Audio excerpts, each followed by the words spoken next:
Here's real reason led to Rock Hudson tragically passed away too soon. Actor Rock Hudson's unmistakable masculinity made him a screen idol of the 1950s and 1960s.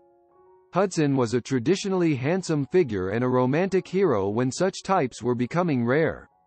He was brought into film as the heir to Clark Gable and Gary Cooper. His broad-shouldered, 6-foot frame and dark brooding eyes gave him an enormous screen presence.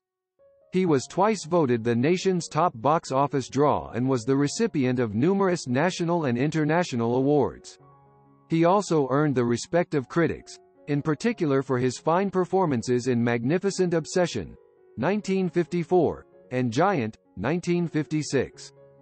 Rock Hudson was born on November 17, 1925, in Winnetka, Illinois. Hudson was a member of a blue-collar family. His father was an automobile mechanic and his mother a telephone operator. Hudson's years at New Trier High School were ordinary. He sang in the school's glee club, and residents of the city remember him as a shy boy who delivered newspapers, ran errands, and worked as a golf caddy.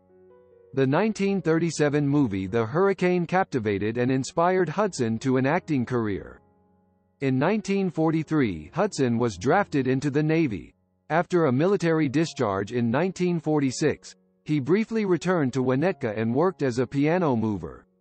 After doing poorly as a salesman in his father's appliance shop, he took on a job as a truck driver with a food company. Hudson moved to Los Angeles to pursue an acting career and applied to the University of Southern California's dramatics program, but was rejected due to poor grades. Pursuing his dream of becoming a film star, Hudson sent out numerous resumes and photographs to movie studios. He received only one response, from talent scout Henry Wilson, a representative for David O. Selznick. Wilson renamed the ruggedly handsome young man Rock Hudson Rock for the Rock of Gibraltar, and Hudson for the famous New York River. Hudson was introduced to the Hollywood studios, but did not make a lasting impression due to his shyness. His screen test for 20th Century Fox Studios was so bad that it was shown to beginning classes as a classic example of poor acting. Hudson landed his first acting job in a one-line bit part in Raoul Walsh's Fighter Squadron, 1948. According to Hollywood legend, Hudson needed 38 takes to get his line. "Pretty soon you're going to have to write smaller numbers, correct?" But Hudson learned to act on the job, and within 6 years he had appeared in 28 pictures.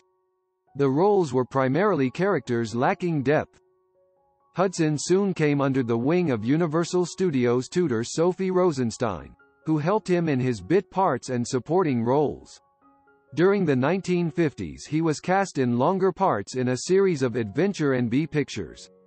After the release of Magnificent Obsession, Hudson's career took off. In 1954, Modern Screen magazine cited Hudson as the most popular actor of the year, and in 1955 Look magazine named him as the top male movie star. He was wed to Phyllis Gates in 1955. The marriage lasted 3 years, and Hudson did not remarry. Hudson's acting career proceeded in a new direction as a sustaining figure in women's pictures.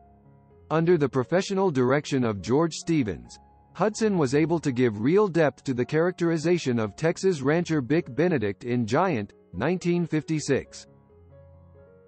After Richard Brooks' notable Something of Value, and a moving performance in A Farewell to Arms, 1957, the actor moved into comedy roles, usually paired with Doris Day.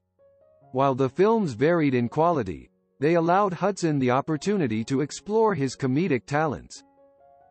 Utilizing innuendo, the films bridged the gap between humor and permissiveness.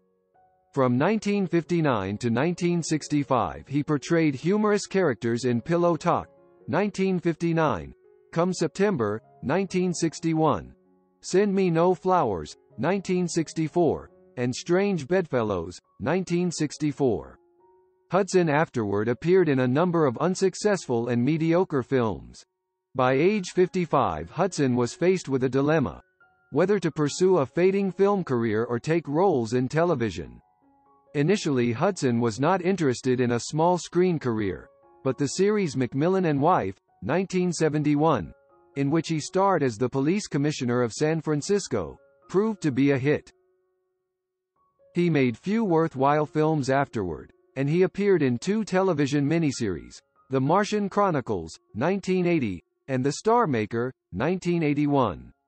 He also was cast in the poorly conceived Devlin Connection, 1982. His last recurring television role was in Dynasty, beginning in 1981. Hudson made his final screen appearance in the 1984 television film The Las Vegas Strip Wars.